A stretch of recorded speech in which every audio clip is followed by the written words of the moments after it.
This lesson is on demand. It is an introduction to the theory of demand. First, we will look into the meaning of the market. In economics, a market is any arrangement that brings the buyer and seller into contact with each other. It does not have to be a particular geographical or physical location. As long as they can communicate to exchange products, a market is in existence.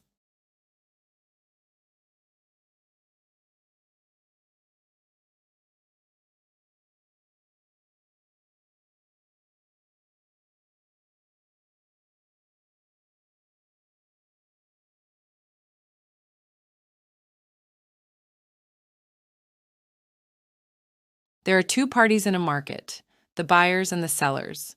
When we talk about the buyers or consumers, we are referring to demand.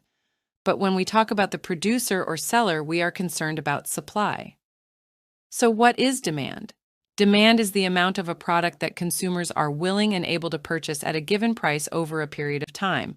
The keywords are willing and able. The consumer must desire to have the product, that is, he must be willing. Then it must be backed by the ability to pay, that is, able. This is the type of demand we are concerned about. It is known as effective demand. So demand is not just a mere wish. The consumer must have the ability to pay for the product desired. If consumers cannot pay for the product, it is called an ineffective demand.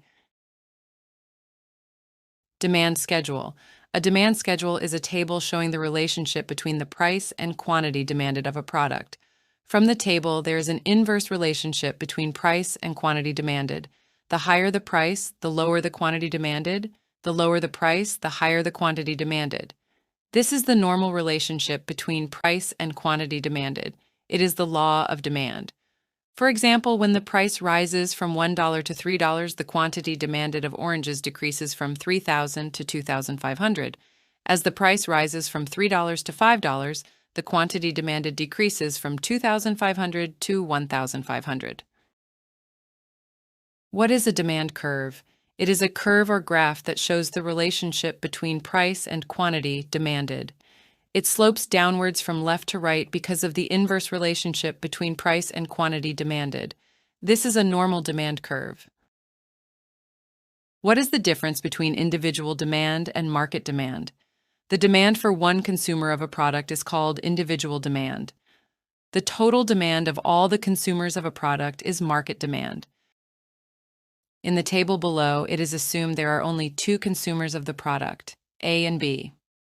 When we consider the quantity demanded by A at different prices, we are talking about individual demand. For instance, at $5, consumer A's quantity demanded is 1,500. At $6, his demand is 1,200. And at $7, the quantity demanded is 800. We can also consider the individual demand of consumer B. At $5, B's quantity demanded is 2,500. At $6, it is 1,800. Now let's calculate the market demand for apples. The market demand at each price is the sum of the demand of all the consumers of the product, in this case A and B. At $5, the market demand is 4,000. That is 1,500 plus 2,500. At $6, market demand is 3,000. That is 1,200 plus 1,800. At $7, market demand is 800 plus 900. This is 1,700.